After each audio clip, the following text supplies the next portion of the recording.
Les hago...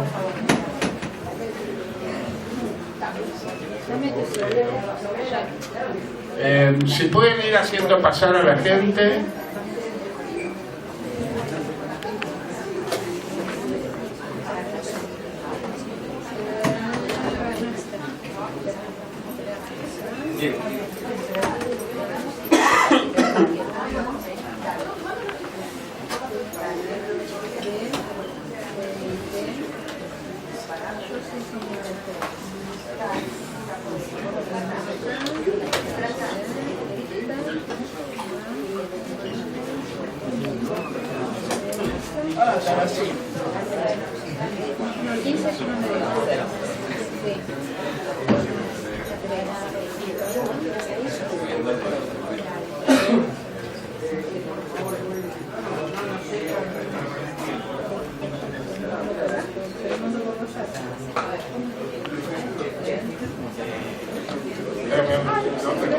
Bueno, seguimos entonces, compañeros.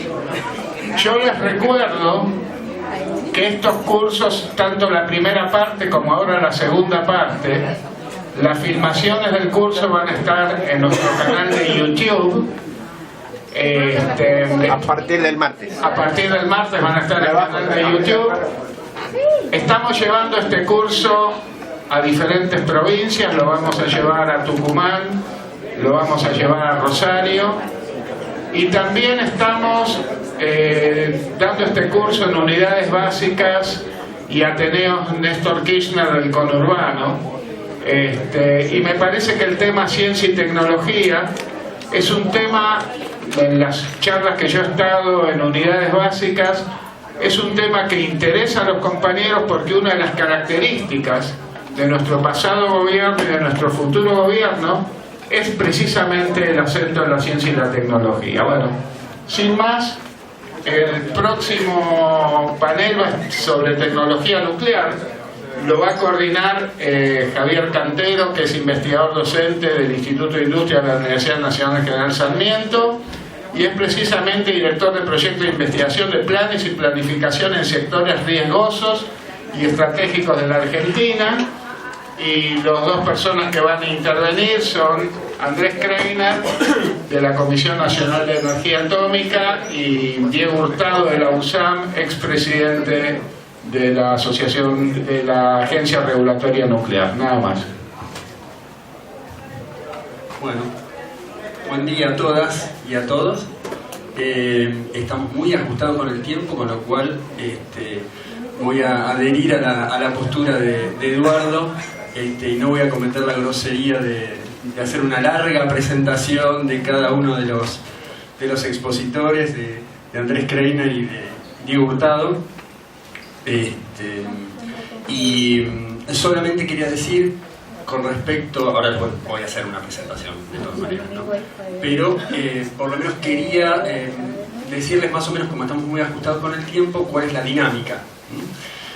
Cada uno de los expositores va a tener 30 minutos aproximadamente, y posteriormente va a haber un periodo de preguntas y respuestas, de intercambio. Así que yo tengo, entre otras cosas, me voy a tomar el atrevimiento también a los expositores de indicarles con los cartelitos cuando falten 10 minutos, 5.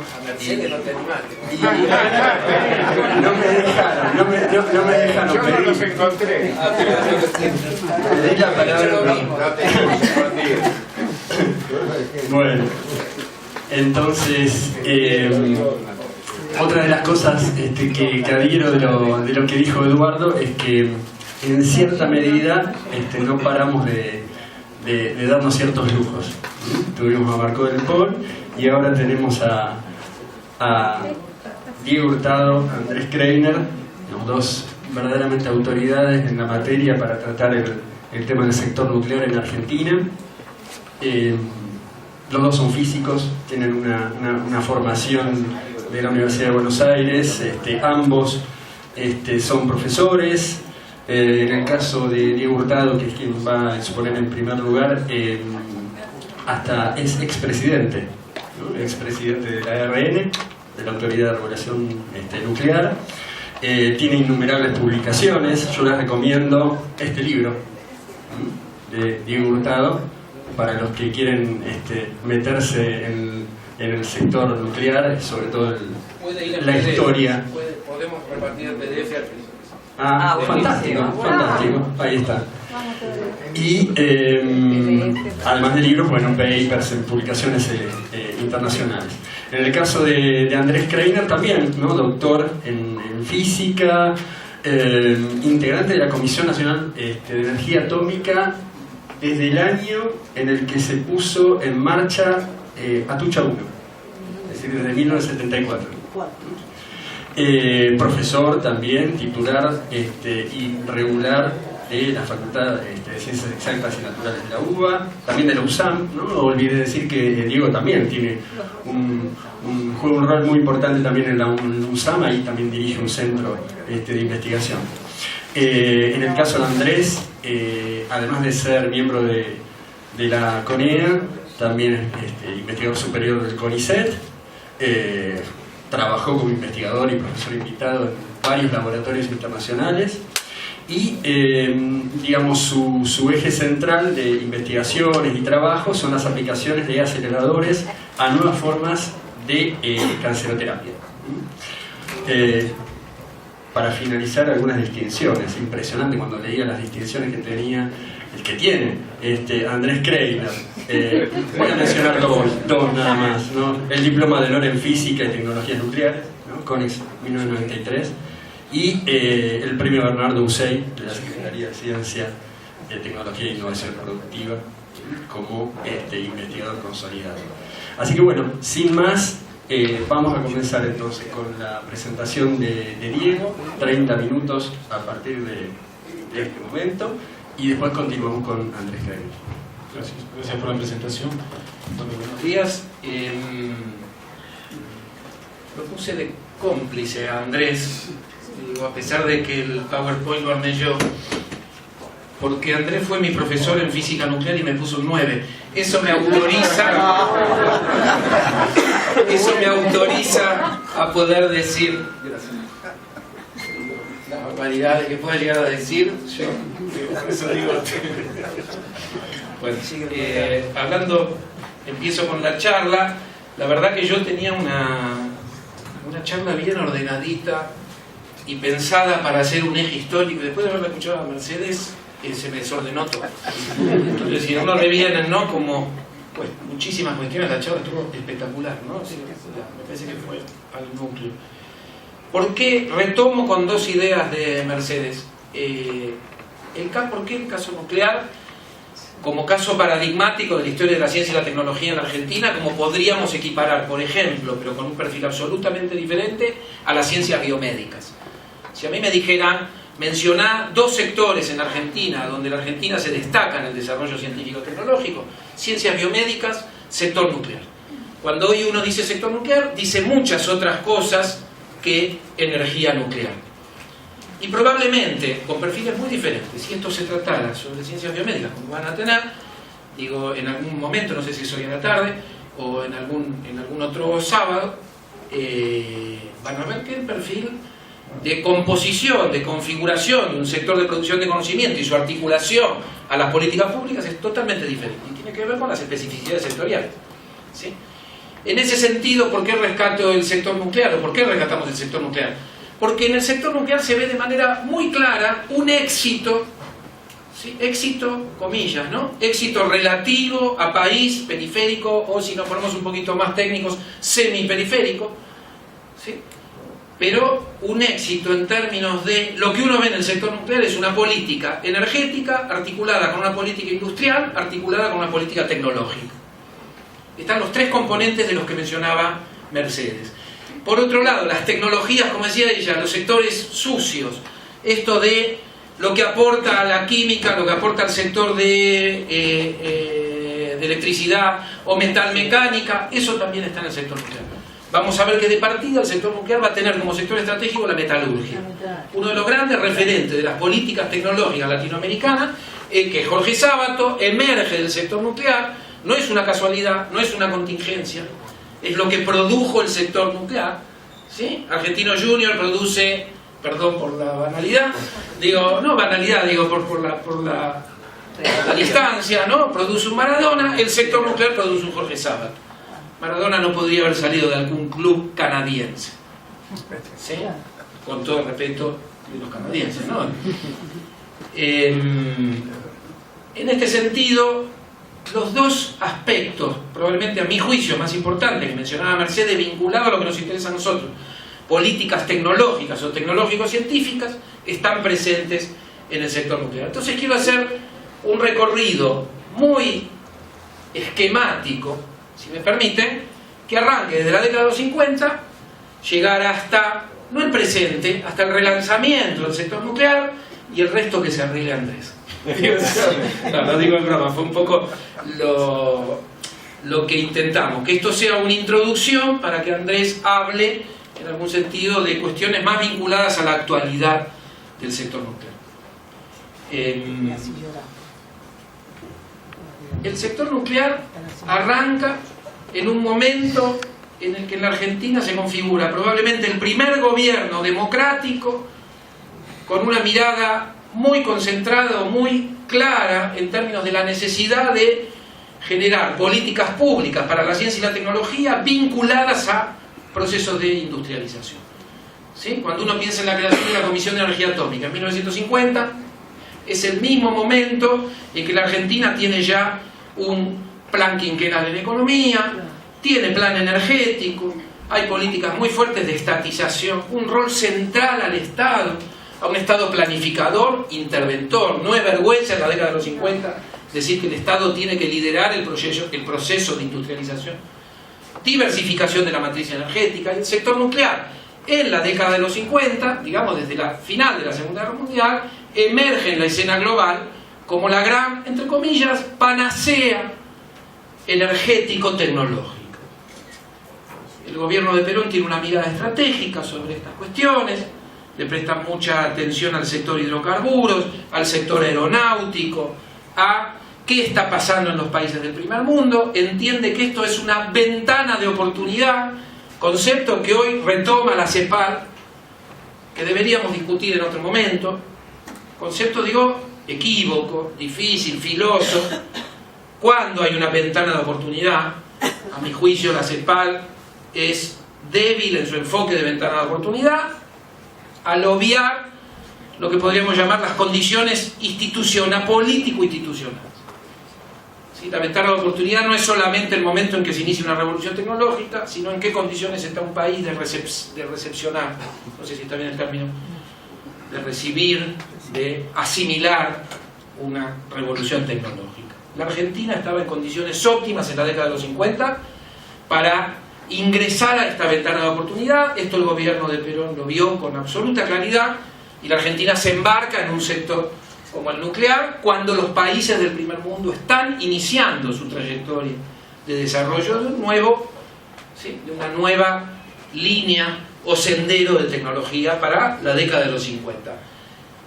Déjenme hacer algo, cada uno de estos ítems yo les aseguro que nos daría casi para un curso completo. Acá un poco la síntesis cuál es. Tratar de entender las líneas maestras de lo que ya va a estar presente en la década de los 50. Esto va a ser fantástico. Es probablemente uno de los pocos sectores en donde uno ve que se puso la prueba en la década de los 50 y todavía a fines de la década de los 70 esa prueba estaba.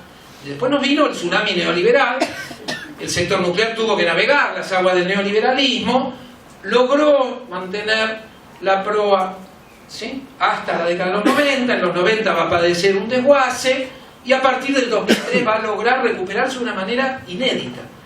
Cuando se relanza el plan nuclear en el año 2006, muchos de los que mirábamos al sector teníamos dudas de cuánto iba a tardar este, entre comillas, resucitamiento, ¿no?, de lo que a fines de la década de los 90 parecía que se nos había desvanecido en el aire.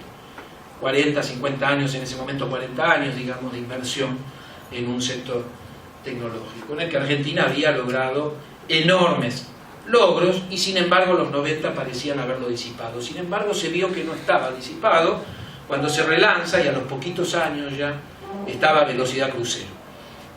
Obviamente hubiera sido mucho mejor que no hubiera ocurrido el desguace de los 90, habiendo padecido esa coyuntura, ¿sí? La verdad que es impresionante, esto es lo que va en algún sentido a hablar Arles. Entonces déjenme, ¿qué es lo que se consolida en los primeros años? Los primeros, digamos, arranca, si ponemos la fecha de referencia, 1950. ¿Por qué puse 1958? Porque en 1958 se inaugura el primer reactor de investigación y esto es un hito para nuestro país.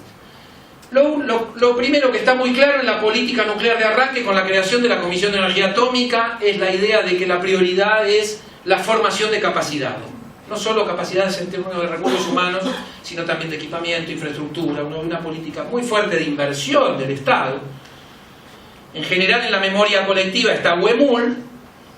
Hay un libro escrito por Mario Mariscotti, que el libro es muy riguroso en lo que hace al estudio de fuentes primarias y muy riguroso en la cronología. A mi juicio la interpretación política es muy deficiente, ¿sí? Merecería una relectura. ¿En qué sentido? Que todo el énfasis pareciera ser, bueno, Perón se equivocó, apostó un mitómano, no confió en los físicos argentinos, ¿sí? Pero milagrosamente de este gran error que fue la isla Huemul sale el Centro Atómico Bariloche, el Instituto Balseiro y 20 años más tarde INVAP. Qué extraño equivocarse de esa manera, ¿no? Suena como una equivocación más prolífica que un acierto. Bueno, que ahí hay una lectura política errada, ¿sí? En realidad, como lo salda Mariscotti, lo salda diciendo quienes salvaron esto del naufragio fueron los físicos, los científicos. Es absurdo pensarlo en esos términos, porque en realidad esto requiere de procesos de institucionalización, de intervención del Estado, financiamiento fuerte del Estado. Lo que está ocurriendo es que junto a la apuesta de Huemul, en la ciudad de Buenos Aires se está apostando a la producción de radioisótopos, a la compra del primer ciclotrón en América Latina, además de Richter, está Selman Egebert. Selman Egebert viene a la Universidad de Tucumán, uno de los grandes radioquímicos alemanes, discípulo o asistente de Otto Hahn. Este hombre viene a la Argentina, forma en Tucumán, se lo manda a traer de Tucumán a la Dirección Nacional de Energía Atómica, que se la crea también en 1951. Después la Dirección Nacional de Energía Atómica se fusiona con la Comisión Nacional de Energía Atómica y es lo que hoy llamamos Comisión de Energía Atómica. Pero la Dirección Nacional de Energía Atómica arranca con una línea de radioquímica que va a ser impresionante. Cuando uno mira los primeros 4 o 5 años de la producción de radioisótopos con el uso de un sincrociclotrón y otro acelerador, un Cockcroft-Walton, no tan avanzado como el ciclotrón o el sincrociclotrón, pero también un acelerador importante para lo que es el estándar de la física y la química experimental en la Argentina y en América Latina en ese momento, uno ve un proceso impresionante de institucionalización, inversión estratégica, una política pública orientada hacia la autonomía, ¿sí? Hacia la formación de capacidades autónomas en un sector que es muy promisorio, ¿sí? Hoy, 60, casi 70 años más tarde, podríamos decir que esto fue un gran acierto de las políticas tecnológicas de este momento. Entonces decía, acumulación de capacidades de investigación y desarrollo, proyectos de mediano y largo plazo orientados a la autonomía. Esto que decíamos de, claro, Richter se equivocó, pero ahí había una apuesta a la fusión. Equivocado, no, es otra discusión. Es cierto que el gobierno de Perón no tenía la forma de asesorarse con físicos argentinos. Había poquitos físicos en ese momento, la Asociación Física se había creado en 1943, no habría ni 7 u 8 físicos senior en ese momento, por eso hubo que mandarlo a traer a Balseiro, que era el único físico que más o menos se llevaba, de los poquitos físicos que existían. Balseiro con 32 años, se lo manda a traer de Manchester en el año 51, para venir a formar parte de la comisión evaluadora del proyecto Huemul. Uno va viendo cómo se va conformando, y efectivamente había bajísimas capacidades. Ahora, cuando uno va a la historia de la energía, voy a esto, perdón. Richter, mitómano, que en algún sentido engaña a Perón. Algo de eso puede haber cuando uno hace una lectura. Sin embargo, de la fe Richter quedan grandes inversiones, la selección de Bariloche como lugar para la puesta de un centro atómico, de actividad nuclear, Cuando uno va al caso brasileño, no lo voy a comentar, lo sugiero, lean cómo arranca la energía nuclear. En Brasil arranca vinculándose a un premio Nobel de la Universidad de Columbia, Isidor Rabi, premio Nobel en física, y Brasil también va a ser estafado cuando compra un ciclotrón de la tradición de Lorentz y de Berkeley. Y Brasil nunca va a poder poner a funcionar ese gran ciclotrón que lo iba a poner a Brasil en la punta de la física nuclear.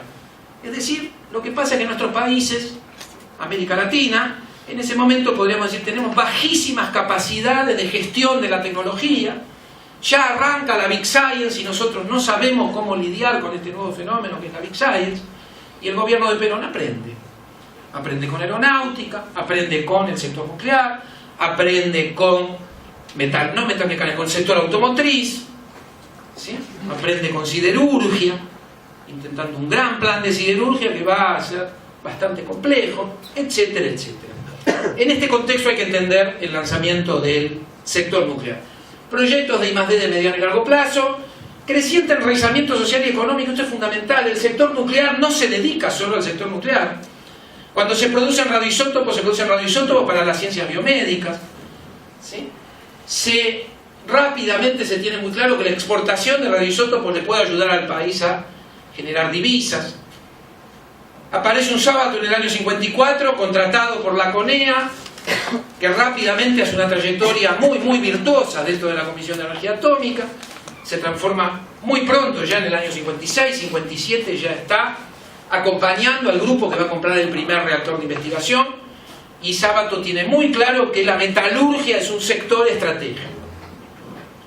Y entonces empieza a trabajar dentro del sector nuclear para que la metalurgia se transforme, para que la Comisión de Energía Atómica se transforme en un referente en metalurgia. Y por ejemplo, en el año 61, creo, crea el SATI, Servicio de Asistencia Técnica a la Industria, donde se prestan servicios a la industria metalúrgica. ¿Sí? ¿Qué tiene que ver la CONEA con la metalurgia? Bueno, le presta servicios, les enseña, les transfiere tecnología. El interés de la Comisión de Energía Atómica es generar proveedores nacionales. Empieza un lento trabajo de enraizamiento. Déjeme llamar la atención sobre este término que en inglés es embedded, ¿no? Diríamos embeber, bueno, hay consenso, la mejor palabra para traducirlo es enraizamiento, ¿no? Que tiene que ver con esta idea de generar raíces en otros sectores, no quedarse encapsulado en lo que es estrictamente, ¿no?, el sector nuclear. Va a ser muy virtuoso el sector nuclear en general. Piensen que hoy el sector satelital o el sector espacial se puede considerar un hijo, ¿no?, un desprendimiento del sector nuclear. Mucho de lo que tiene que ver con materiales avanzados tiene hoy que ver con el sector nuclear. Cuando se inicia la nanotecnología en Argentina, los primeros que se destacan son las líneas de I+D del sector nuclear. Podríamos nombrar infinitos, ¿no? Casos, no infinitos, muchos casos. Promoción de incentivos y asesoramiento para tener empresas nacionales, lo que comentaba recién. Esto está desde los orígenes del sector nuclear. La idea de tener claro que acompaña una política de industrialización. Sábato decía, el sector nuclear es una industria industrializante, es una expresión que él toma de un tecnólogo francés, y decía también, es una tecnología tecnologizante, como los hidrocarburos, como el sector transporte, decía Sábato ya en la década de los 70. Y finalmente, exportación de tecnología a países en desarrollo, meta que va a lograr recién a partir de la década de los 70 con la exportación de un primer reactor de investigación a Perú. Me detengo en el primer reactor de investigación. Esta es la lista de los reactores de investigación que va a producir el sector nuclear argentino a lo largo, nacionales. Después les voy a mostrar otra tablita donde están las exportaciones. Hay algo muy interesante cuando uno compara con el mundo en desarrollo la decisión que toma nuestro sector nuclear. Año 56, Estados Unidos está conformando el sector nuclear, ¿no?, potencia hegemónica, quiere monopolizar, compitiendo obviamente con el bloque soviético, pero por lo menos, como se dice en ese momento, el mundo libre, capitalista. Estados Unidos lidera la conformación de un mercado que todavía no existe, y la decisión es avanzar sobre este mercado vendiendo reactores nucleares de investigación. Entonces lo que uno ve son diplomáticos norteamericanos que salen al mundo a firmar convenios bilaterales, ¿sí? Estamos hablando del programa Átomos para la Paz, que lo lanza el presidente Eisenhower en 1953, diciembre de 1953, gran discurso en Naciones Unidas, acerca de la energía nuclear para beneficio de la humanidad. Quienes se alineen a Estados Unidos recibirán todos los beneficios, quienes decidan trabajar para el enemigo recibirán las represalias, ¿sí? Estos discursos típicos de, como lo llamó un autor, la gestión del apocalipsis. Zanahoria y miedo, ¿sí? Al que se alinea, todo bien, ¿no? Globos y gas pimienta, ¿no? Hoy sería en Argentina la vertiente Guerra Fría, digo, neoliberal, como le gusta decir Eduardo, periférica. Muchos países salen a comprar su reactor de investigación, su primer reactor. Cuando digo muchos, digamos 30 países del mundo en desarrollo salen a comprar su primer reactor de investigación a Estados Unidos. Estados Unidos se encarga de que así sea. Su diplomacia es muy potente en el año 55, 56. Y la Argentina, con Oscar Quilial, un almirante, en ese momento la Comisión de Energía Atómica está en manos de la Marina, hasta 1983 va a estar en manos de la Marina. Esto es una decisión que tiene que ver con el rol de militares que dejan de existir en la Argentina desde la década de los 60, ¿no? Es decir, lo que podríamos llamar los militares industrialistas. Digo, con la doctrina de la seguridad nacional durante la década de los 60, lo que pierde América Latina, no Brasil, digamos, en caso de estudiar, ¿no? Cuando se rescata, entre comillas, digo, rescata la dictadura brasileña por no haber caído en un neoliberalismo salvaje como si iban a caer otras dictaduras, como la de Pinochet o la de Videla. Pero la doctrina de la seguridad nacional va a hacer estragos en... Yo voy a chequear con mi...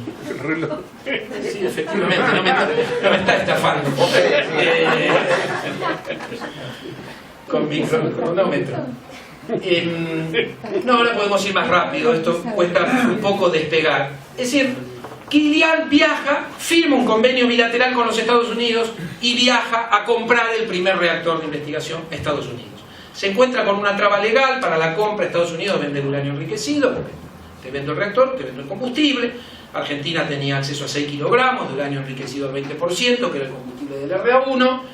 Y cuando Quilial llega a Nueva York se encuentra con un problema legal, tiene un mes para dar vueltas por Estados Unidos, menos de un mes, ahí hay 20 días, digamos, va a un congreso en Filadelfia, y de ahí se encuentra con un argentino que le dice: ¿por qué no vas a Chicago a visitar un reactor de investigación para entrenamiento de estudiantes que se acaba de poner en marcha, que es el Argonaut?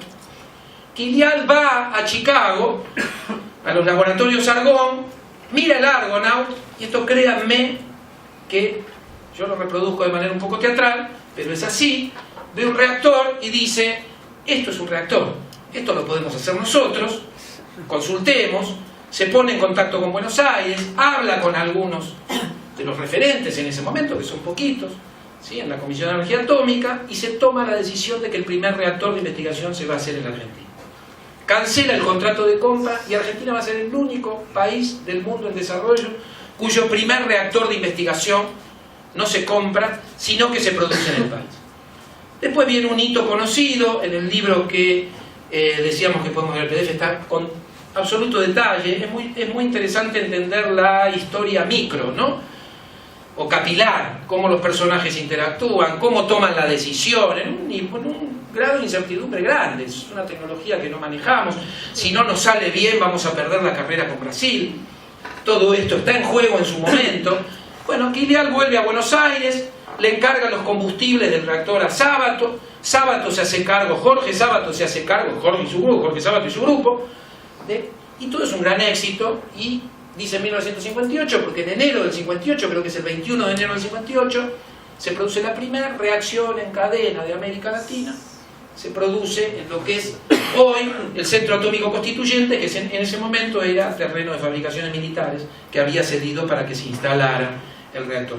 Brasil pelea que ellos hicieron la primera reacción en cadena unos meses antes, porque ellos le compraron a la Westinghouse su primer reactor de investigación, y parece que lo probaron en San Pablo en septiembre del 57, pero no hicieron el acto público, y en ciencia lo que no es público no existe. Entonces Argentina reclama, pero como es un país hermano, un poco podríamos llegar a negociar, que ellos hicieron la primera reacción en cadena con un reactor importado y nosotros hicimos la primera reacción en cadena con tecnología nacional o latinoamericana. Esta trayectoria, ahora sí voy más rápido porque me parece que estos orígenes marcan la proa. Esta trayectoria es muy virtuosa y significa simplemente el desarrollo nacional de tecnología incremental. ¿Sí? Se puede ir viendo en la potencia, cómo va aumentando. Cuando aumenta la potencia, incluso aumenta la capacidad tecnológica de nuestro país. El RA3 va a ser un hito porque va a abastecer casi el 100% del mercado de radioisótopos nacionales. Esto explica por qué Argentina hoy exporta reactores nucleares de investigación. Si uno pudiera hacer una lista de dónde está hoy Argentina en la frontera, no encontramos muchas tecnologías. ¿Sí?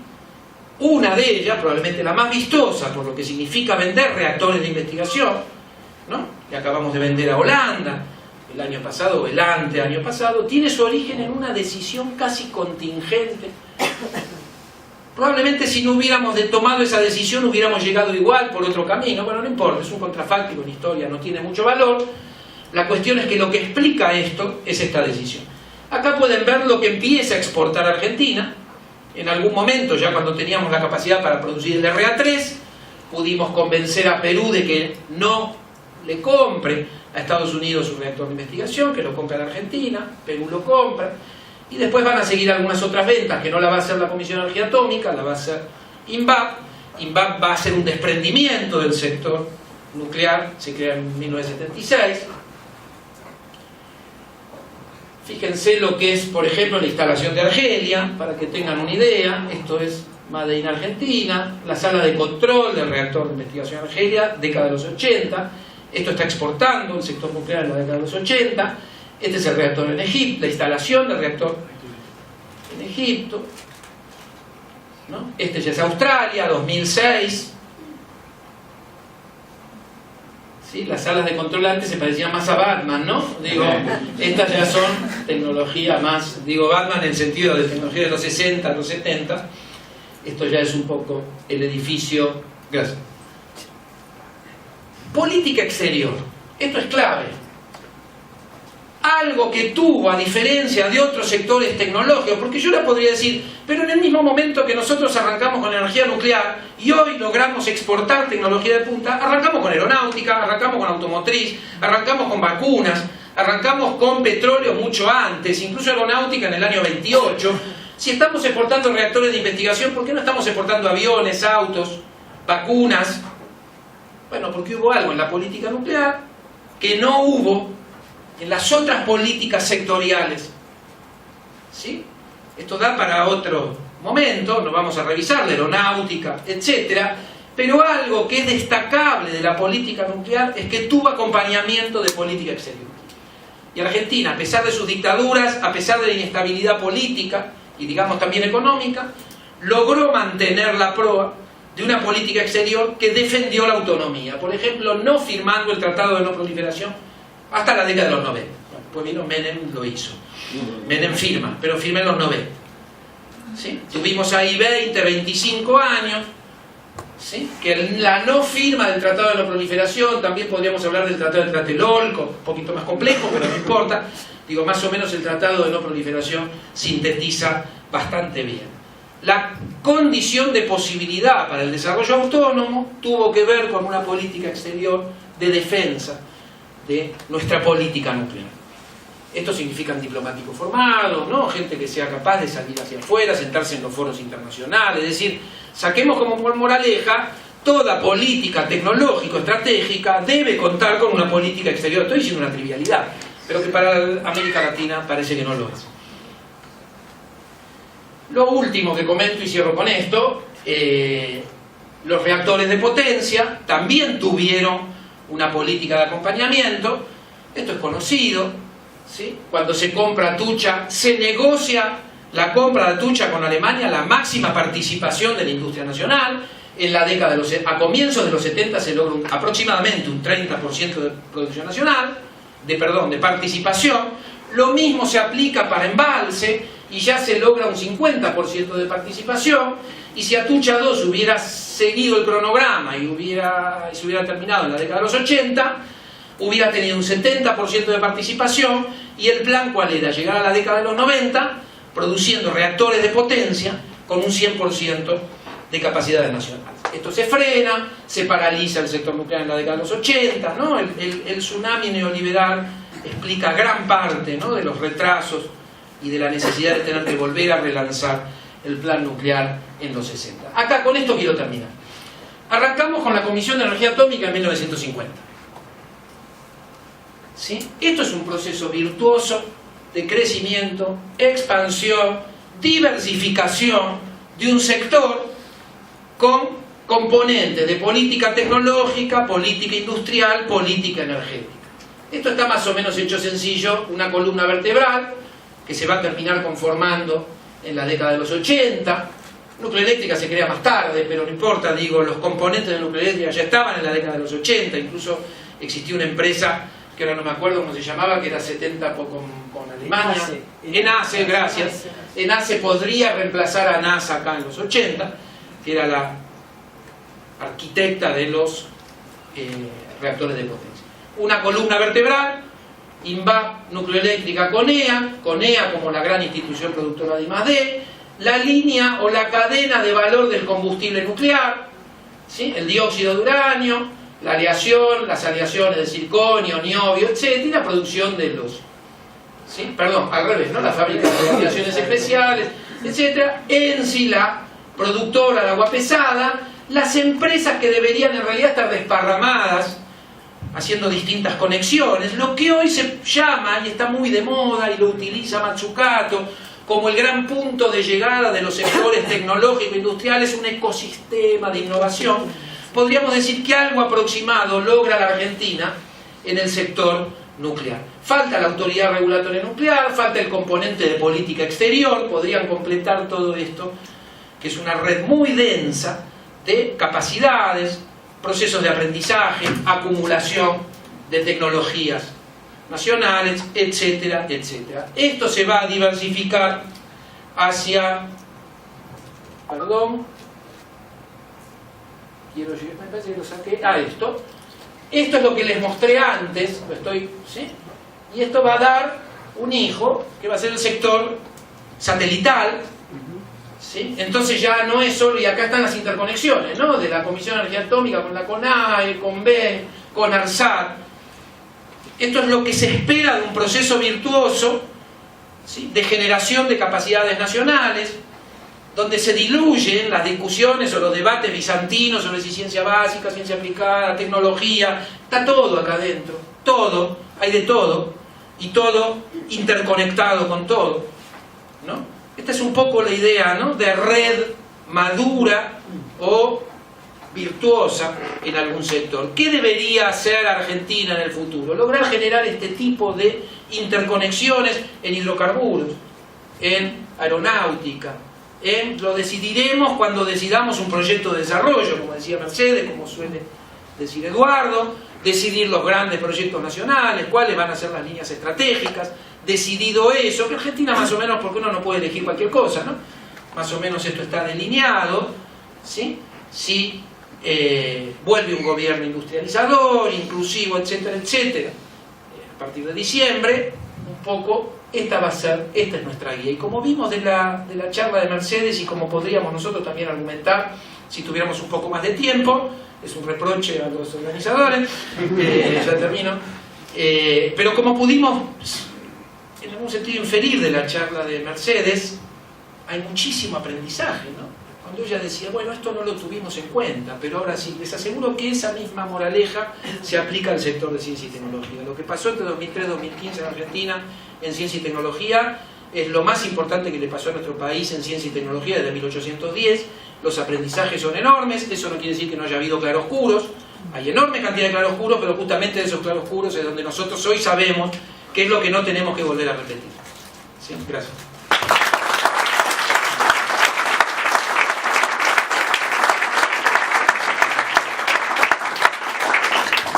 Bueno, vamos a ir preparando el PowerPoint, señor Andrés. Gracias, Darío.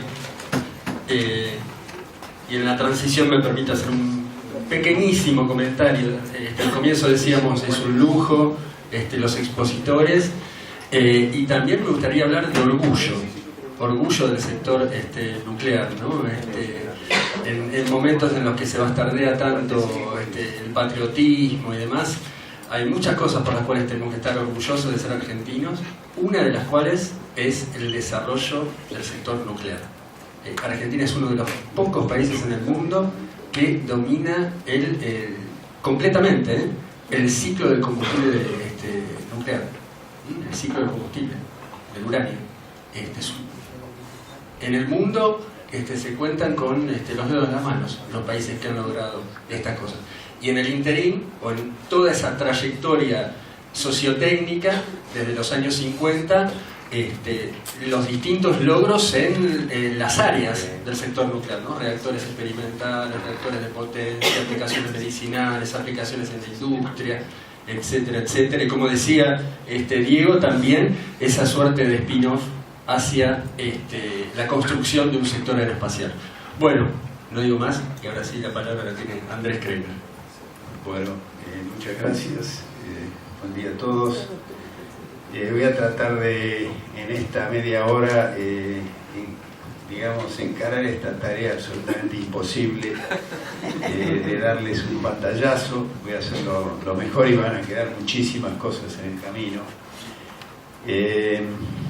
Bueno, quería, antes de entrar directamente, mencionar que en estos últimos años hemos formado varios grupos de resistentes porque efectivamente desde el primer momento del cambio de gobierno vimos lo que se nos venía encima. Quiero mencionar acá Ciencia y Técnica Argentina y un grupo que formamos en CONEA Unida y Organizada, y últimamente, más recientemente, las comisiones de Ciencia y Técnica y Tecnología Nuclear en Patria. Dale. Bueno, el temario es un poco extenso. Voy a dar rápidamente algunos datos de nuestro desarrollo nuclear, que Diego ya encaró un poquito. Hablar sobre los tipos de reactores y la posibilidad de innovación que tiene la Argentina y que hoy en día se está tirando por la borda. Algunos logros, legislación que se había puesto en marcha en el gobierno anterior, proyección internacional de la actividad de desarrollo tecnológico y producción nucleoenergética, elementos como cambio climático y formas de generación que digamos sustentan de alguna manera el rol que la energía nuclear tiene que jugar. Hablar un poco de economía, competitividad de la energía nuclear y algo de aplicaciones médicas, que no voy a tener mucho tiempo. Bueno, vamos para adelante. Por favor, la próxima. Sí, bueno, algunos datos, ya hablamos, 3 centrales de potencia tiene la Argentina: Atucha 1, 335 megavatios, Atucha 2, que es uno de los grandes logros de la década ganada, Embalse. Estas 3 centrales generan entre el 5 y 6% de la energía total consumida. La Argentina tiene el dominio, en principio, completo del ciclo de elementos combustibles y agua pesada. Empresas asociadas a la CONEA y que conforman este conglomerado son CONUAR, Combustibles Nucleares Argentinos, Fábrica de Aleaciones Especiales, Dioxitec, que fabrica el dióxido de uranio, que es el elemento constitutivo de los combustibles, INVAP, ENSI, esto es la planta industrial de agua pesada, sobre la que vamos a hablar bastante. Bueno, Diego ya habló de la exportación de reactores de investigación, la producción del 5% del consumo mundial de molibdeno 99, que es un isótopo, es el precursor del tecnesio 99, que tiene aplicaciones médicas muy importantes.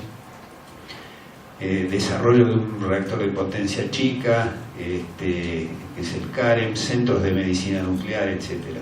La próxima. Bueno, esto solo para dar una idea, una vista del complejo nuclear Atucha, donde hay 2 de las centrales, Atucha 1 y Atucha 2, la próxima. Y ahora, en el temario había un tema 3, yo arrancaba teóricamente del tema 3, ahí hay varios temas. Uno es definir un poco, digamos, entiendo que la audiencia es muy variada, yo voy a tratar de dar algunos elementos también técnicos. CANDU es una sigla que significa Canadá Deuterio Uranio, es una de las líneas tecnológicas más importantes que desarrolló Canadá a nivel internacional, y PWR es el Pressurized Water Reactor o Light Water Reactor, que es la otra línea que utiliza agua pesada. Deuterio, como sabemos, es el constituyente principal del agua pesada, y el uranio natural, mientras que esta otra línea usa uranio enriquecido, una tecnología que hoy en día no tenemos todavía a nivel industrial y que posiblemente no tengamos por mucho tiempo, y es la tecnología que dominan los grandes países, los ganadores de la Segunda Guerra, y que evidentemente, como ellos la monopolizan, digamos, es el pescado que quieren vender, ¿no es cierto? Bueno, vamos a hablar un poco del CANDU, las posibilidades de innovación tecnológica que tiene la línea de agua pesada de uranio natural, que es algo que se está tratando de ocultar o de minimizar hoy en día, diciendo que la línea CANDU es tecnología obsoleta y demás, en boca de un personaje nefasto que es el subsecretario de Energía Nuclear que tenemos, que es un politólogo que obviamente lo único que hace es repetir cosas que picotea aquí y allá. Hablar un poco de la proyección internacional, en particular la India es uno de los países que más ha hecho y sigue haciendo y quiere hacer en el terreno de los reactores estos de agua pesada y uranio natural, y hay otros países como Corea del Sur, un país muy importante que ha logrado un desarrollo industrial significativo, China, que obviamente domina todas las tecnologías, pero sigue apostando también a la tecnología esta porque son complementarias estas dos tecnologías. El combustible que sale quemado de una central de uranio enriquecido tiene todavía mucho uranio, mucho más del que necesita una central de agua pesada para funcionar, que puede funcionar realmente con uranio natural. Entonces estas dos tecnologías son complementarias, y los chinos lo que visualizan es un reactor de tipo CANDU que sigue aprovechando el combustible quemado de las centrales de uranio enriquecido, y con eso minimiza muchísimo o optimiza el consumo de uranio en China. A ver, la próxima. Bueno, entonces hay dos líneas tecnológicas principales. Una es la del uranio natural. El uranio natural tiene un 0,7% de uranio 235. Todo el resto es uranio 238, que no es físil, más agua pesada. El agua pesada modera, frena los neutrones y los lleva al rango térmico. O sea, los neutrones, como vamos a ver, se emiten de la fisión con mucha energía, y ahí a esa energía no son capaces de fisionar eficientemente. Entonces hay que termalizarlos, frenarlos, y eso es lo que hace el agua pesada con mucha eficiencia sin absorberlos. Vamos a ver eso. Entonces, la propiedad decisiva del agua pesada es que prácticamente no absorbe neutrones, con lo cual un reactor de uranio natural puede funcionar.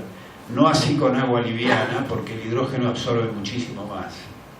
Entonces la línea es CANDU o Pressurized Heavy Water Reactor, y la otra es la de uranio enriquecido, que requiere de un enriquecimiento mucho mayor que el natural, y aquí está el gran problema que enfrenta la Argentina al decidir, si decidiera abandonar esta línea y solamente apostar a esta, la próxima.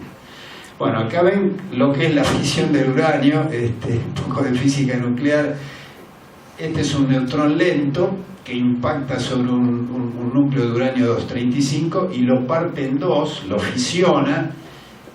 Parece mentira que un neutrón que prácticamente no tiene ninguna energía logra hacer esto, y esto es lo que comprendió básicamente Lise Meitner y Max Frisch después de los trabajos de Otto Hahn. Y acá ven, el núcleo se parte en dos, y estos fragmentos llevan toda la energía contenida en la masa. Acá se quema literalmente masa y se transforma en energía, que es lo que nos enseñó Einstein. La próxima.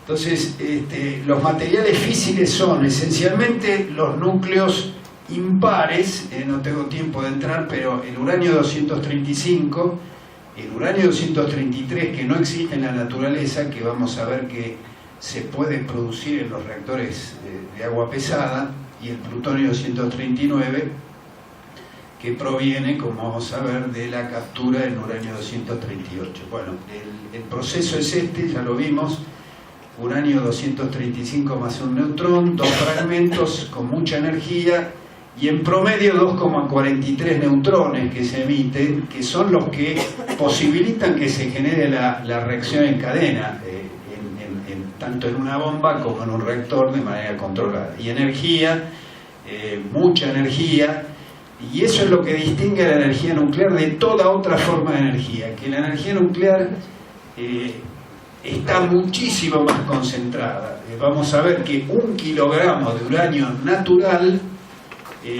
puede generar la misma energía que 20.000 kilogramos de carbón.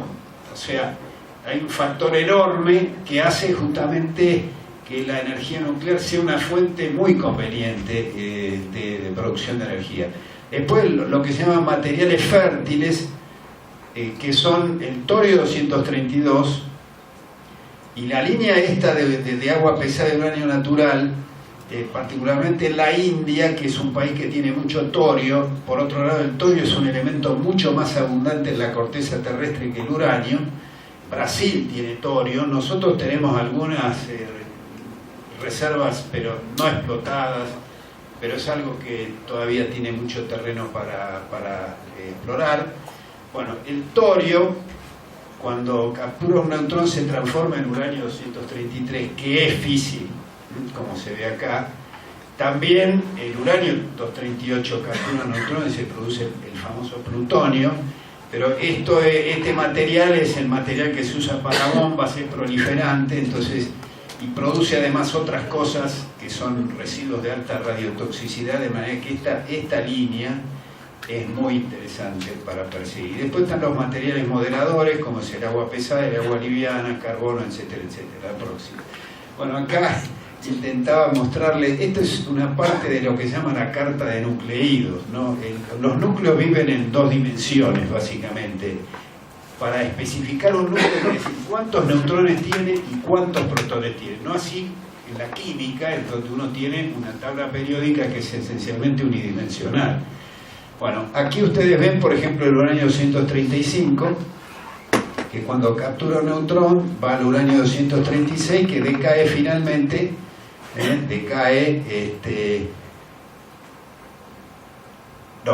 235 fisiona, discúlpenme, fisiona de manera que la energía se produce fisionándolo, pero acá está el U238 que captura un neutrón y decae finalmente al plutonio, y acá está el torio que captura un neutrón y decae finalmente al uranio 233, por esta vía acá. Bueno, la próxima, por favor. Y acá, deuterio, o sea, esta es la primera parte de la carta de nucleídos. Acá ustedes ven el hidrógeno, el deuterio, sí, esto es el tritio.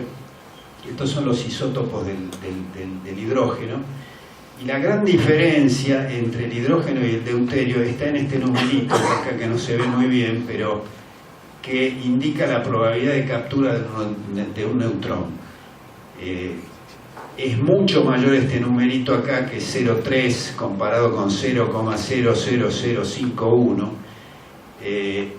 Y esto es lo que abre la puerta para los reactores de uranio natural, porque el moderador, o sea, el material, que es el agua pesada, que va a frenar los neutrones y los va a llevar al rango donde pueden fisionar, no absorbe neutrones, mientras que en el agua liviana una cantidad muy importante de los neutrones de la fisión se los come el agua.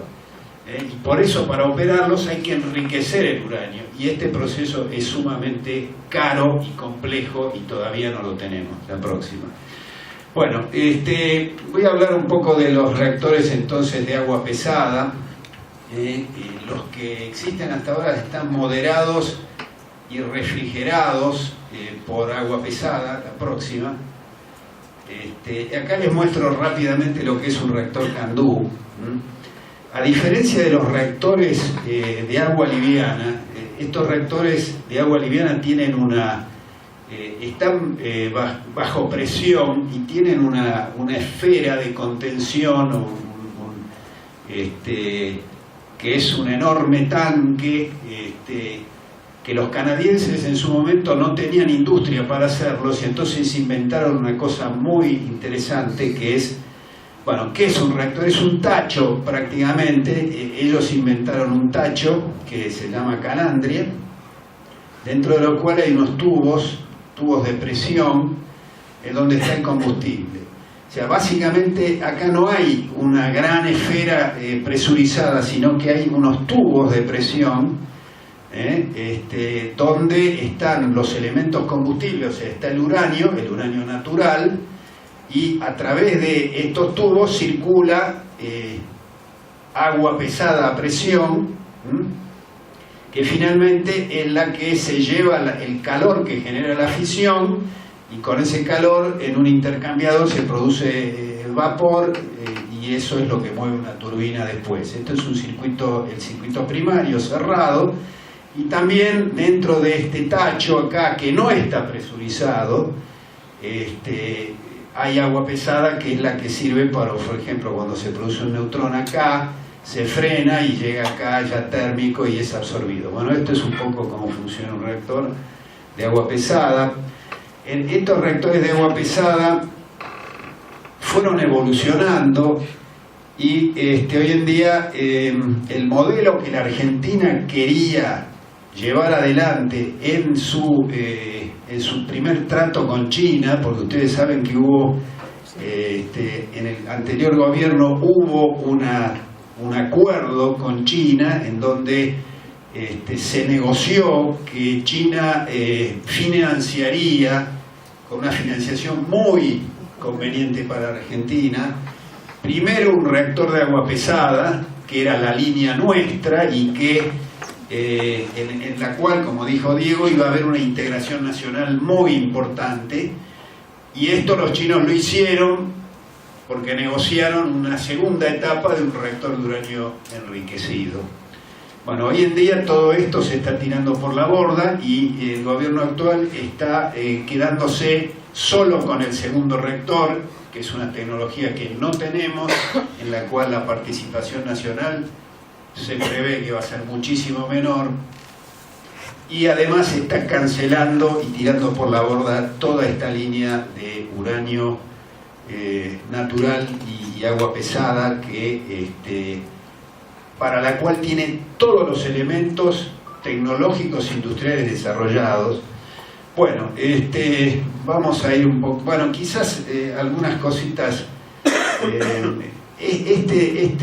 Digamos, reactor CANDU evolucionado, podríamos llamarlo, tiene características superadoras de los que existen hoy en día, y entonces de ninguna manera era un retroceso, ni un estancamiento tecnológico, ni nada que se le parezca. Bueno, adelante. Vamos a ir pasando esto porque es todo un poquito, pasemos. Quiero mencionar que la India está desarrollando un reactor de agua pesada avanzado que tiene varias ventajas importantes. Una de ellas es la posibilidad de hacer justamente producción de uranio 233 metiendo el torio que ellos tienen, y de esa forma se logra básicamente tener un combustible ilimitado, porque uno mete torio en un reactor y la cantidad de combustible que puede producir, en inglés se llama breeding, ¿no? Que puede crear, digamos, o criar, es más del combustible que uno consume. O sea que prácticamente es una fuente ilimitada de combustible nuclear. Y además tiene características de seguridad. O sea que hay mucha data que no tengo tiempo ni remotamente pero los que quieren estudiarlo pueden mirarlo. Tiene características de seguridad mejoradas respecto de las actuales, cosas que se trata de esconder y de minimizar. La próxima. Se habían desarrollado un reactor que es el Advanced Candu Reactor, que también innova y recoge digamos, avances tecnológicos muy importantes, y toda esta posibilidad de esta línea de uranio natural y agua pesada que la Argentina perfectamente podría transitar, porque podría acoplarse. La idea era, digamos, continuar con esto y seguir agregando digamos, mejoras tecnológicas. Todo esto se está tirando por la borda, y esto es lo que nosotros a toda costa estamos tratando de impedir, que se mate esta línea tecnológica en la cual nosotros tenemos autonomía. Y ahí quizás Diego, por supuesto, puede decir mucho más, pero esto es algo que desde hace mucho tiempo los Estados Unidos están tratando de impedir y boicotear que la Argentina tenga esta autonomía, y en particular que tenga la capacidad de producción de agua pesada, que en una época era quizás una de las llaves para tener, digamos, porque en el agua pesada, si uno la opera con uranio, se produce plutonio, y ese plutonio se puede usar para hacer explosivos nucleares. Pero hoy en día eso es absurdo. La Argentina es firmante de todos los tratados, todas las instalaciones nucleares argentinas están bajo salvaguardias del Organismo Internacional de Energía Atómica, con lo cual seguir fantaseando o agitando el fantasma de que la Argentina va a hacer algo como en su momento hizo la India y demás, no tiene ningún asidero. Sin embargo, todavía aparentemente sigue habiendo presiones para que la Argentina definitivamente abandone esa línea de agua pesada. La próxima. Sigamos adelante. Sigamos, porque todo esto son demasiados detalles. Adelante. Adelante. Bueno, acá, solo para mostrarles qué es lo que... No, la anterior. Sí, ¿cuál es el panorama de digamos, reactores Candu activos en el mundo? Hay más o menos un 11% de toda la flota de reactores que hay en el mundo que es de agua pesada y uranio natural. Canadá fue uno de los países que lideraron, tiene 19 de estos reactores funcionando. Corea del Sur, China, la India tiene un programa, están construyendo varios reactores y tienen un programa de desarrollar y de construir 10 reactores más de este tipo, con lo cual de ninguna manera se puede decir que no hay una comunidad internacional o un mercado para esto. Lo que pasa es que hay que trabajarlo y hay que perseguir consistentemente este fin de insertarse y de seguir desarrollándolo. La próxima. Bueno, quizás mencionar brevemente los logros del relanzamiento del plan nuclear en 2016. Atucha 2 fue realmente una hazaña tecnológica, porque esta central, que había sido contratada originalmente con Alemania, se dejó abandonada durante décadas y hubo que reflotarla, y se pudo reflotar, y hoy Atucha 2 está entregando potencia plena a la red. Y también se hizo la extensión de vida de la central Atucha, de la central de embalse, que es un reactor Candu. Y acá aprendimos, tanto las instituciones públicas como las empresas privadas, como Conuar y otras, aprendieron a hacer todo lo que hace falta para luego reproducir un reactor de este tipo. En particular, más de 100 pymes intervinieron en esto, se calificaron, invirtieron y se prepararon para la continuidad de esta línea, y hoy en día todo eso, como dije ya varias veces, se está tirando por la borda. Bueno, también inclusive se había sancionado una ley, esto fue en el 2009, sobre la cuarta central. Estaba todo preparado como para continuar con esto. Próxima. Bueno, acá hay algo sobre la ley, pero ustedes lo pueden buscar. Acá claramente se declaraba de interés nacional las actividades de diseño, construcción, licenciamiento, etcétera, etcétera, de esa cuarta central que claramente iba a ser una central Candú, la próxima. Bueno, en estos últimos años hemos tratado de generar actividad en la Cámara de Diputados, sensibilizar a los diputados para que se pronuncien en contra de este estrago que se está llevando adelante. Esto es uno de los proyectos de resolución que se obtuvo en la Cámara de Diputados, la próxima. Bueno, aquí ya esto un poco lo mencioné, pero el estrago principal que se está llevando adelante es la cancelación de la cuarta central, con 70% más de participación nacional, la postergación, porque de hecho la otra central también se viene postergando año a año, y hoy en día se habla de que en 45 días se va a firmar, no se va a firmar, pero lo que se va a firmar no lo sabemos en detalle, pero sí hay bastante evidencia en el sentido de que esto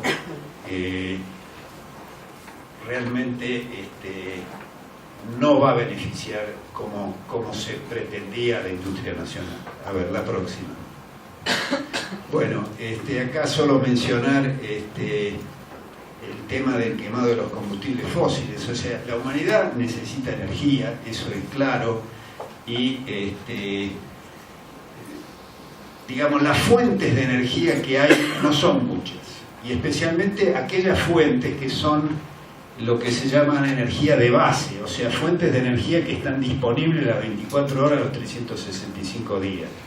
En esas formas de energía está obviamente el quemado de combustibles fósiles, gas, petróleo y carbón, pero esto sabemos que a la larga no es sustentable, porque digamos, está el tema del cambio climático que puede llegar a tener consecuencias catastróficas. Entonces hay que buscar otras formas de energía de base, y una de ellas, posiblemente la mejor, es la energía nuclear, que obviamente no tiene ninguna emisión de gases de efecto invernadero.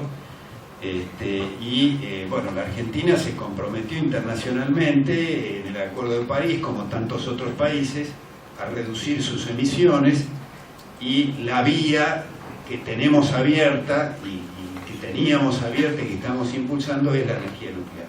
Bueno, acá está lo que les mencionaba antes de digamos, la diferencia que hay entre 1 kilo de uranio natural y 20.000 kilos de carbón, la próxima. Bueno, voy a ir un poco más rápido, no voy a ir en todos los detalles, pero acá se describe en detalle qué es lo que perdimos o podríamos llegar a perder si no reflotamos esto, cuáles son las consecuencias de la pérdida de la cuarta central. Acá hay una comparación de lo que representa no hacer esta central en los términos que se había pensado, la equivalencia, por ejemplo, digamos, a ver, es una reducción del 2,5% de las emisiones totales durante 30 años.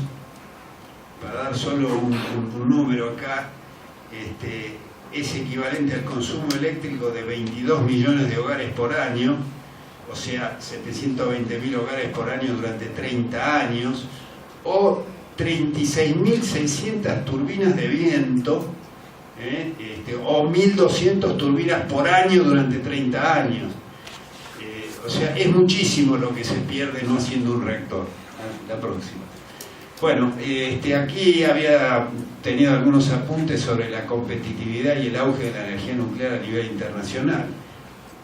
Hoy en día hay 60 centrales nucleares en construcción y 155 más planificadas sobre 450 que hay actualmente, porque el mundo, o la mayor parte del mundo, ha entendido justamente que tiene que buscar una forma de energía no contaminante de la atmósfera, y está apostando fuerte a la energía nuclear. Hay algo que también tengo algunas filminas sobre el costo de la energía nuclear. Hay gente que últimamente ha querido decir que el costo de la energía nuclear no es competitivo, y esto no es así. Hay muchísimos estudios internacionales que muestran que esto no es así, pero estas declaraciones vienen mezcladas con una especie de justificación teórica, entre comillas, de por qué no es tan importante que la Argentina siga con su línea de energía nuclear. La próxima. Sigamos adelante. Acá hay algunos datos que ustedes pueden mirar si les interesa sobre esto. La próxima. Sigamos. Próxima. Bueno, a ver, la próxima. Quizás en este gráfico acá se muestra una comparación de costos. Esto está acá en dólares por megavatio, tomando en cuenta una tasa de interés en la financiación de las centrales que del orden del 7%, que es un valor más o menos típico. Y acá se compara el caso de Francia, de Corea, del Reino Unido y Estados Unidos.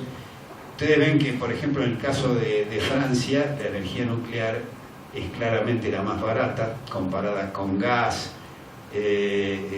eólica onshore, eólica offshore, solar fotovoltaica, etcétera, etcétera. Bueno, el caso de Corea es muy notable porque los coreanos evidentemente son muy eficientes, construyen centrales nucleares en plazos muy breves, y aquí ustedes ven que el costo de la energía nuclear, y este costo incluye todo, o sea, incluye digamos lo que se llama el decommissioning. Después de una vida útil de 60 años, una central nuclear hay que,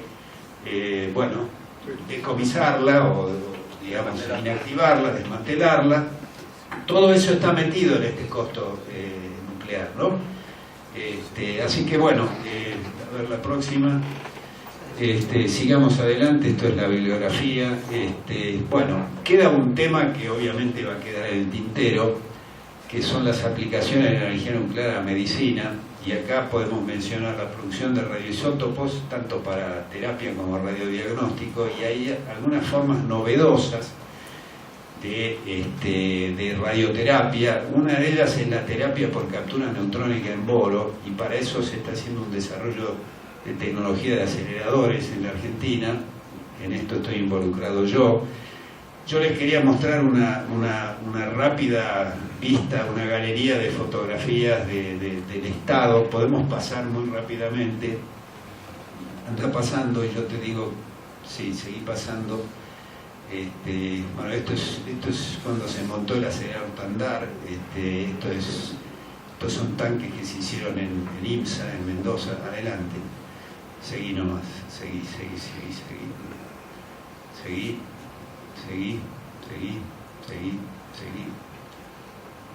Aquí, bueno, ¿qué es la terapia por captura neutrónica en boro?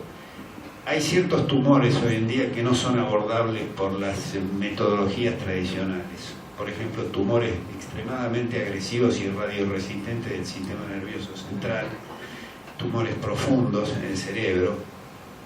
Y aquí hay una metodología que se llama terapia por captura neutrónica en boro, que tiene dos etapas. Primero hay que dopar el tumor selectivamente con una droga que porta boro 10. Boro 10 es un elemento no radiactivo. El boro tiene dos isótopos, 11 y 10. Y lo que uno tiene que hacer es dopar el tumor selectivamente, por eso muchas moléculas acá que portan boro 10, poco en el tejido sano. Esto se puede hacer con una cierta efectividad. Y cuando uno tiene cargado el tumor con boro 10, irradia con neutrones, y cuando un neutrón encuentra un boro 10, se produce una reacción nuclear y dos fragmentos que son una partícula alfa y un litio 7, altamente ionizantes, pero cuyo rango queda confinado dentro del volumen de una célula. Entonces, solamente aquellas células que absorbieron boro, idealmente, van a ser destruidas por esta reacción nuclear, mientras que el tejido sano circundante va a ser, digamos, ahorrado o no va a recibir mucha dosis. Bueno, esto se está desarrollando en el mundo, y en particular la línea que se está imponiendo que todavía no existe, digamos, de una manera generalizada, es cuál es la fuente de estos neutrones, porque hoy en día las fuentes de neutrones son más que nada los reactores nucleares, pero un reactor nuclear uno lo puede meter dentro de un hospital. Entonces hay otra alternativa que son los aceleradores de partículas. Uno puede acelerar partículas, hacerlas incidir sobre un blanco y producir una reacción nuclear que genera los neutrones necesarios para esto, y un acelerador sí se puede instalar en un hospital. Entonces esto es lo que estamos tratando de hacer en nuestro país. A ver, mostremos algunas cositas. Seguís. A ver, la anterior, solo para mostrar cómo sería el layout. O sea, acá hay un acelerador vertical, un imán deflector, y acá hay un blanco de producción de neutrones, y ahí salen los neutrones que luego inciden sobre el paciente. Adelante. Bueno, hemos desarrollado, seguí nomás. Hemos desarrollado ya una serie de aceleradores. Adelante. Empezamos con prototipos de baja energía, y hoy en día les quiero mostrar, digamos, el último estado. Adelante. Bueno, estos son todos los desarrollos que fuimos haciendo. Todo esto se desarrolló en la comisión y con algunas empresas asociadas. Adelante.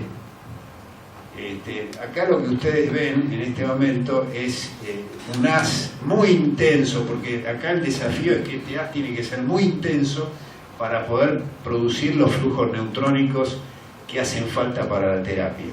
Adelante. Y esto, acá ustedes ven, por ejemplo, este es el haz. Es tan intenso que en el vacío residual del tubo de aceleración induce fluorescencia en el poco hidrógeno que hay en el tubo, y uno lo puede ver desde afuera sin perturbar nada, puede ver esa fluorescencia inducida y ver cómo se propaga el haz, etc. Adelante. Bueno, hemos desarrollado muchísimas cosas, entre otras las fuentes de alta tensión, que son carísimas si uno las quiere comprar afuera. Adelante. Una más. Bueno, acá ven ustedes la máquina, que es la mitad del porte definitivo de la máquina que hace falta. Esta máquina está prácticamente completamente desarrollada en el Centro Atómico Constituyentes. Adelante. Este es el laboratorio que estamos construyendo. La próxima. Una más. Este es el estado a noviembre del año pasado del laboratorio que estamos haciendo, que, bueno, tiene demoras. Tenemos incertidumbres evidentemente muy grandes en el presupuesto, que no sabemos realmente hoy en día tampoco cuánto vamos a tener, pero bueno, estamos empujando esto para que esto sea una realidad. Hace poco tuvimos una delegación coreana que vino muy interesada en esta tecnología. Estamos viendo si podemos vender esa tecnología. A ver la próxima. Bueno, conclusiones. Supervivencia de la tecnología nuclear en nuestro país, actividades en el Congreso. O sea, lo que estamos haciendo desde un tiempo a esta parte es lograr sobrevivir hasta fin de año, con la esperanza de que haya un gobierno que pueda retomar la senda que originalmente teníamos, insistir sin descanso ahora, y si no hay respuesta, como lamentablemente no la hay, retomar la línea de uranio natural y agua pesada y el desarrollo nuclear del próximo gobierno. Y aquí, bueno, necesidad de dominar,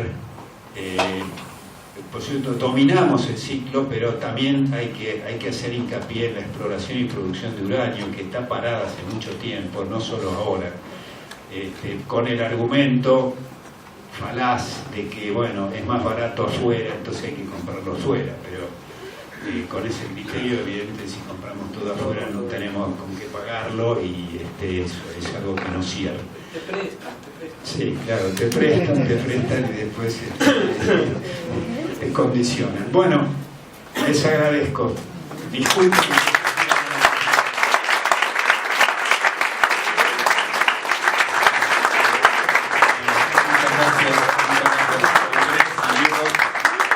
Y ahora sí, vamos a dar lugar, yo tengo infinidad de preguntas, pero preferiría que ustedes sean los que formulen las preguntas. Empezamos por acá, ¿eh? Sí.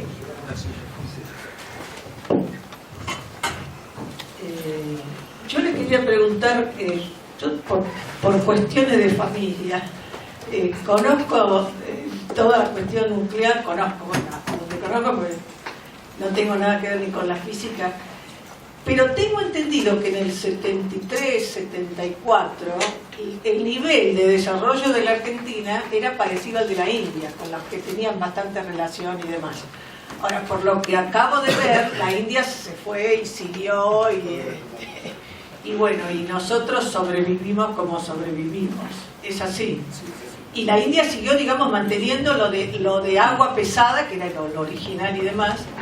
Sí, y la otra cosa es que hasta donde tengo entendido... Te agrego un detalle. Sí. Que efectivamente, India, en ese orden, India y la Argentina, años 74, 75, eran la preocupación de Estados Unidos. Claro. No, que me acuerdo que una cosa decía que había cosas que acá las hacía más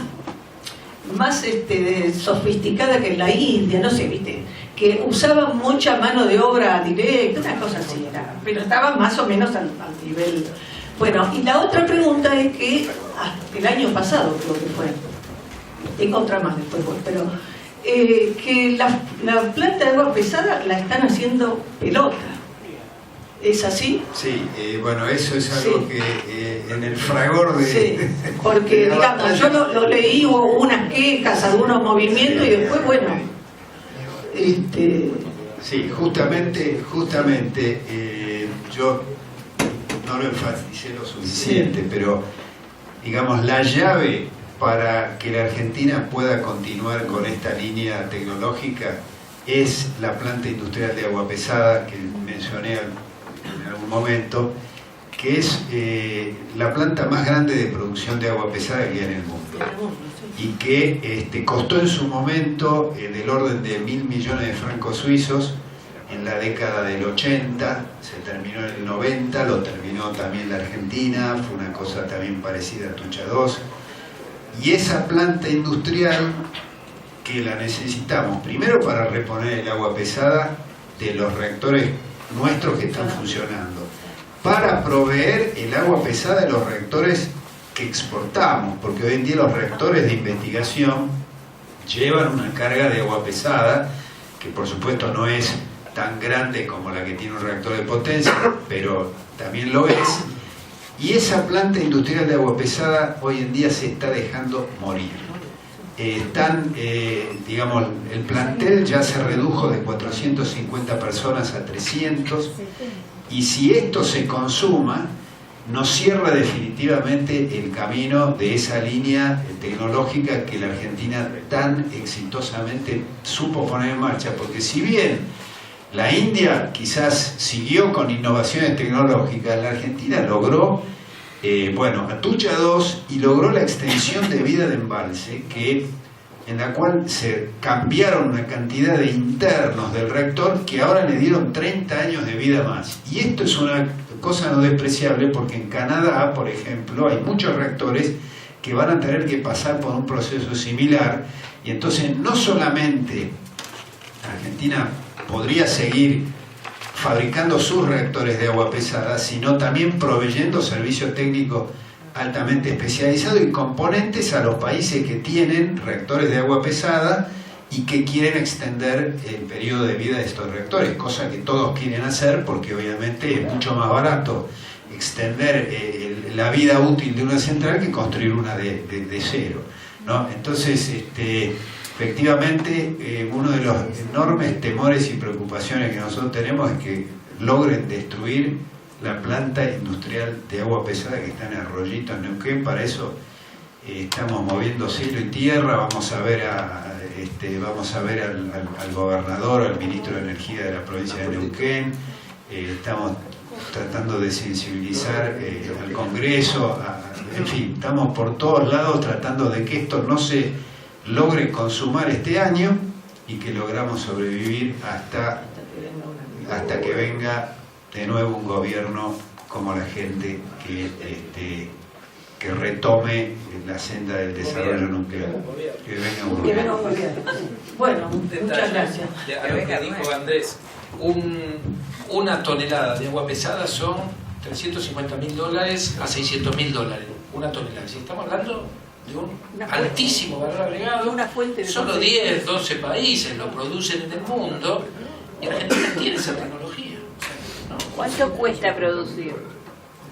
¿Cuánto cuesta producir? El tema es ¿cuánto cuesta producir? Perdón. Una tonelada. Y tiene que ver con los costos. Cuando vos decís se puede exportar una tonelada a $350.000, $600.000, es aproximadamente el costo más lo que se supone que se recupera.